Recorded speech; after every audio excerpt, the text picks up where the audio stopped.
For a character who generally has a comedic narrative, Asuka is one of those characters that I always wanted to see more of. As a fan of the character, I've always craved a better narrative, year after year, game after game, waiting for the day that she will finally be relevant to the main plot in some way. Unfortunately, she has been stuck in a seemingly never-ending limbo of comedic stories involving her petty rivalry with Lili. Asuka is more than just a gag. She's the cousin of Jin, a relative of June, a member of the Kazama family, and a practitioner of the Kazama style of traditional martial arts. She has the potential of becoming something greater than her current status, if given the opportunity, and we were so close to seeing that potential too.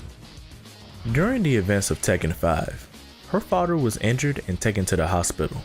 After getting a lead and identifying the culprit, she entered the King of Iron Fist tournament to confront the fighter.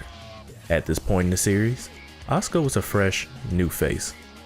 Although there was disappointment that she recycled June's moveset, an indication of the character's retcon, she was still a popular character that fans couldn't wait to get their hands on. For me, I was dying to see how significant she was to the story. Would she get involved in the Mishima feud? Could she become the pillar of emotional strength for Jin to rely on? I was excited to see where things could go, all for the plot to fall flat on its face. Despite Asuka's failure, she became inspired by a new goal, taking down Jin. After all, he did wage a war on a global scale. Innocent people were losing their lives. As a relative and potential suppressor of the devil gene like Jin's mother was, she had the potential of becoming a relevant element to the story, or even its solution. However, all we ever got was a gag. Asuka entered the tournament to get her revenge on Fang Wei. Where did that go? She lost, but it was the beginning of what could have been potentially a great rivalry. Emphasis on could. What's more is that in Tekken 6, she even wanted to take Jin down. She was definitely in over her head.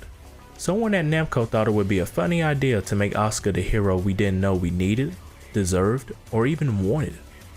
To add more fuel to the fire, her ending entirely consisted of a gag where Lili made Asuka drop her lunch. The petty fight sealed Asuka's fate then and there. From then on, she wouldn't be a relevant character to the story in any way, shape, or form. And let me not even get on Tekken 7's case. The story was a gag in itself. For starters, Lili entered Asuka into the tournament without her consent. And to make things even more odd, you have a choice of either seeing Lili forcibly intrude Asuka's life by choosing to live with her, or seeing Asuka get slapped in a very cringy scene. To fix this character, we would first need to extract Lili from the equation, at least for right now. Asuka needs her independence, as opposed to having her image inseparable from another character. Another good start would be for Asuka to finally take ownership of her family's dojo. Imagine this. Asuka finally graduates from school and is bestowed the honor of being a master to up-and-coming fighters. Now that would make for one hell of an inspiring prologue. The sense of responsibility will allow for us to view her in a more mature light. Personally, I believe in finishing what was started. If the Tekken series reintroduced interludes from Tekken 5, I would love to see Fang Wei as Asuka's rival. In the series lore, Fang Wei is an incredibly strong fighter. For Asuka to finally be able to avenge her father's defeat with her hard work and determination alone would speak miles for her progression as a character. I feel like she would be capable of such a feat. In Tekken 6, Asuka was added to the long list of people who wanted to take Jin down. Instead of giving him an additional enemy, I could see Asuka seeing through his rough exterior and determine that he has good intentions.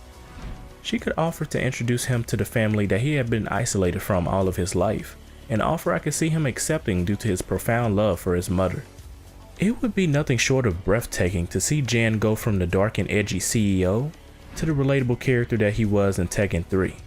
I feel like the Kazama family would shed light on what kind of person Jun was in their eyes, something that would deeply touch him. And then there's Lili. After seeing her redesign and animations in Tekken 7, I was hoping that she would have matured past the petty young woman she was before. To a degree, she has, but not enough.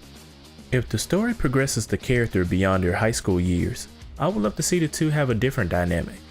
Perhaps the two could finally reveal their mutual respect for one another and form a bond that would evolve beyond the battlefield.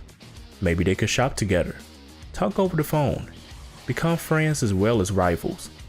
Maybe something akin to Karen's relationship to Sakura in Street Fighter V, a progression of character that I praise to this day. Of course, I wouldn't want for their relationship to be a carbon copy, but I feel that the two characters are unique enough to have their own relatable interactions.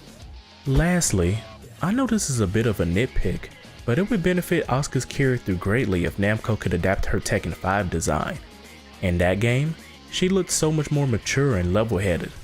If they set the initiative to mature their characters, that would be a great way to go about it. In every game after Tekken 5, Asuka never looked quite so impressive. There was always something softer about her design and character model. The closest we've ever been to getting that essence back was in the opening movie of Tekken Tag Tournament 2 where she was feuding with Lili. If Namco shows this level of love and care for Asuka in Tekken 8, we would no doubt have a well-developed character in our hands. For such a great character, design, and concept, that would no doubt do the series so much justice. Thanks for watching the video. If you enjoyed the content, check out my last video on the story of Harangue from Tekken. You'll love it.